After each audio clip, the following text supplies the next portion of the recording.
Naam, Bwana Yesu asifiwe sana ndugu mtazamaji wa Edayo TV Online, na hii ni siku ya baraka, ni siku iliyo njema.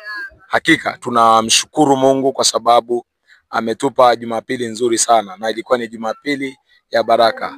Lakini pamoja na yote, hapa mbele yangu yupo mtumishi wa Mungu, atajitambulisha mwenyewe majina yake yeye ni nani, na atatuambia ya kwamba ibada ya leo imekuwaje kwake. Naelewa kila mtu ana mguso wa kitofauti kwa namna yeye alivyojiandaa katika ibada. Sasa yeye alivyojiandaa leo ameonaje? Yaani mguso ukoje? Karibu mtu wa Mungu. Majina yako wewe ni nani? Kwa majina naitwa Faith Omari. Ndio. Naweza nikasema kwamba hakika leo ilikuwa ni siku tofauti sana, na ilikuwa ni siku ambayo nimemwona Mungu kwa namna tofauti, kwa maana jinsi nilivyokuja na jinsi ninavyoondoka ni vitu viwili kabisa tofauti. Kiukweli leo nimemwona Mungu katika kila kipindi katika ibada, kuanzia kipindi cha sifa, lakini kipindi cha neno.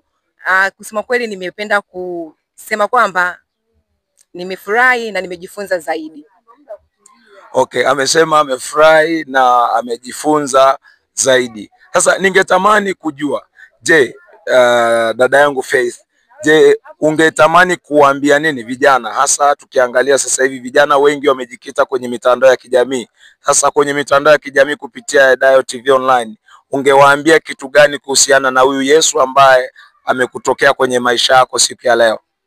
Hakika napenda kusema kwamba Yesu ni kila kitu kwenye maisha ya kijana, kwa sababu Yesu ndo anayetuvusha katika hatua moja kwenda hatua nyingine. Kwa hiyo nachopenda tu kusema kwamba kijana mwenzangu, hakikisha kwamba umfanye Yesu kuwa ni ngao na yeye ni ngome kwenye kila hatua ya maisha yako kila itwapo leo, kwa sababu yeye ndo anaweza akakupa kazi iliyo nzuri, lakini anaweza akakupa mume mzuri au akakupa mke mzuri, na atakupa utajiri ambao si wa kibabaishaji. Kwa hiyo kaa kwa Yesu, tulia kwa Yesu na mambo yote yatakuwa poa. Kaa kwa Yesu, tulia kwa Yesu, kila kitu kitakuwa sawa.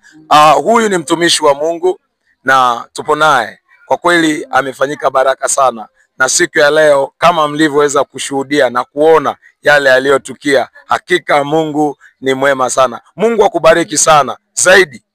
Kaa kwa Yesu, tulia kwa Yesu. Mungu akubariki sana mtumishi wa Mungu. Karibu tena kwa wakati mwingine. Amen.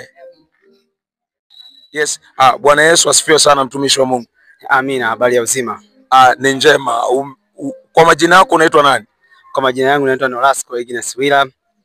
Sawa sawa. Na wewe ni muumini wa kanisa hili la NIC, TAG NIC? Yes, mimi ni muumini wa hapa NIC, nipo hapa. Okay, na ni muumini wa hapa NIC. Tungepata kusikia kutoka kwake, ibada ya leo ilikuwaje kwake? Ibada ya leo ilikuwa ni yenye utukufu na ibada ni njema kabisa. Watu tumemwona Bwana, watu waliokuwa na maswali mioyoni mwao wamepata kujibiwa mahali hapa. Watu waliokuwa na maswali ndani ya mioyo yao wamejibiwa. Ni nani aliyeweza kuwajibu? Labda ungetamani kusikia. Yesu wetu wa mbinguni ambaye ni hai ndio ameweza kutujibu maswali ya mioyoni yetu. Ni Yesu Kristo ambaye ni hai ndio aliyeweza kujibu, na hata huyu wa mtandaoni pia naye anaweza akajibia, si ndio hivyo? Yes, anaweza akajibia, ili mradi tu amwamini kwa Yesu ni Bwana na Mwokozi wake.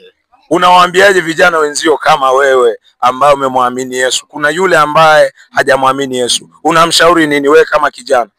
Mimi kama kijana napenda kumshauri kijana mwenzangu aje kwa Yesu, maana kwa Yesu kunapatikana kila kitu, kuanzia uzima, utajiri, na hata neno la Mungu vile vile linakwambia bora kumtumikia Mwenyezi Mungu ukiwa ungali kijana. Okay. Mtumikie Mungu ukiwa bado kijana, usisubiri uzeeni, maana uzeeni kuna mambo mengi sana. Bwana Yesu asifiwe sana mtumishi wa Mungu. Ulikuwa nami mwinjilisti na mwalimu Elisha Daudi Yoel katika mahojiano mazuri na watu wa Mungu, na hii ni Edayo TV Online ambayo inakuletea matangazo na mahubiri kila itwapo leo. Hubiri na Edayo TV Online, ulipo tupo kwa utukufu wa Mungu.